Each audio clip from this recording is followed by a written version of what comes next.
Wak, jadi kisah yang akan aku ceritakan malam ini dikirim sama Wak kita yang bernama Caca dari Jawa Timur. Halo Caca. Nah, jadi Wak, kisah horor ini menimpa keluarga besarnya Caca, dimulai dari kakeknya dan terus berlanjut hingga ke generasi berikutnya. Dan by the way, sesuai dengan permintaan Caca, Wak, semua nama dan tempat yang ada di kisah ini sudah kami samarkan ya.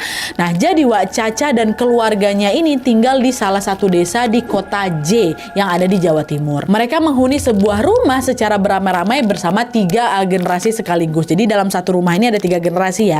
Pertama ada kakek neneknya Caca yang kita kasih aja namanya Mbah Parjo dan Nek Suri.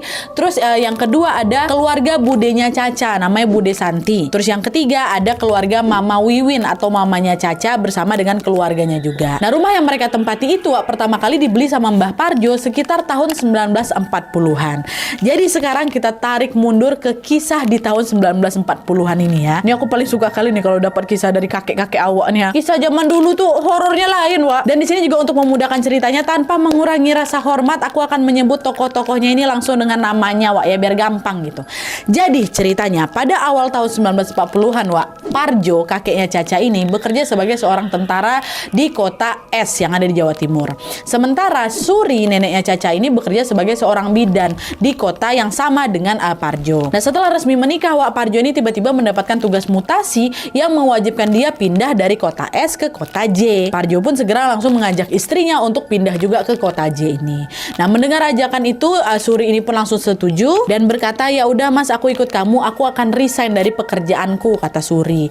Dah lah tuh, akhirnya singkat cerita sesampainya mereka di kota J, Wak, mereka langsung bergegas membeli rumah untuk ditinggali. Sampai akhirnya mereka melihat ada 3 rumah peninggalan Belanda yang dijual sama pemiliknya. Nah, ketiga rumah ini posisinya berjejeran memang. Di ujung kanan adalah rumah 1 lah kita sebutkan, di tengah rumah 2, yang paling kiri rumah ketiga. Dan setelah menimbang-nimbang, Wak, Parjo sama Suri ini memutuskan untuk membeli rumah nomor 1, rumah yang sebelah kanan ini. Kenapa? Karena dibandingkan dengan rumah nomor 2 dan nomor 3 ini, Wak, rumah nomor 1 ini memiliki kebun belakang yang luas sekali. Nah, dia saking luasnya kebun tuh sampai bisa dibangun beberapa rumah lagi, bisa dibikin komplek gitu, Wak. Saking luasnya belakang itu. Nah, akhirnya dibelilah sama kakek rumah nomor 1 itu kan. Nah, selama menempati rumah itu semua berjalan lancar-lancar aja, Wak.